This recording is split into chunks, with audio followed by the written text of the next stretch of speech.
নবী সাল্লাল্লাহু আলাইহি ওয়াসাল্লাম কি হুজুরদের নবী না আপনার নবী? কথা বলেন, উত্তর দেন। নবী সাল্লাল্লাহু আলাইহি ওয়াসাল্লাম কি হুজুরদের নবী না আপনার নবী? তাহলে আপনার মধ্যে তার সুন্নাত থাকবে না কেন?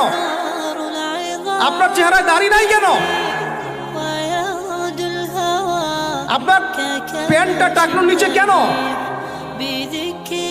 কেন আপনি নবী সাল্লাল্লাহু আলাইহি ওয়াসাল্লামের জীবনী সারা জীবনও একবার পড়ে দেখতে পারলেন না?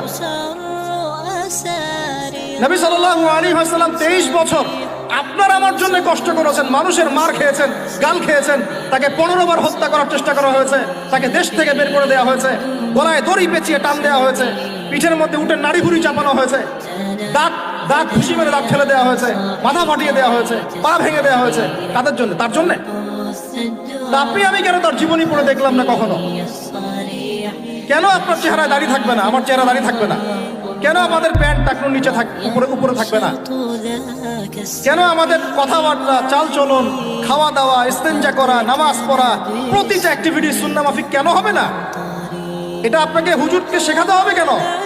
এটা তো আপনার দায়িত্ব শেখা, নিজের দায়িত্ব। আল্লাহর রাস্তায় বের হতে আপনাকে বলতে হবে কেন? নিজের তাগাদা থেকে আপনি বের হবেন।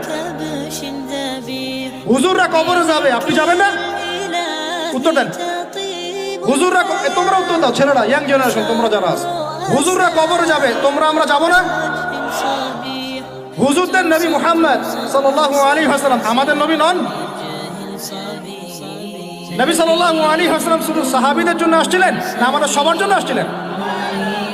নবী সাল্লাল্লাহু আলাইহি ওয়াসাল্লাম সারা জীবনে যে কষ্টগুলো স্বীকার করেছেন তা নিজের জন্য না আমাদের জন্য? কিয়ামতের মাঠে তার সুপারিশ ছাড়া আপনি পার পাবেন? তাহলে আপনাকে সুন্নাত কেন শেখাতে হবে? কেন আপনাকে মেসি নেইমারের হিস্ট্রি পড়াতে হয় না? আপনি তো নিজেই জানেন।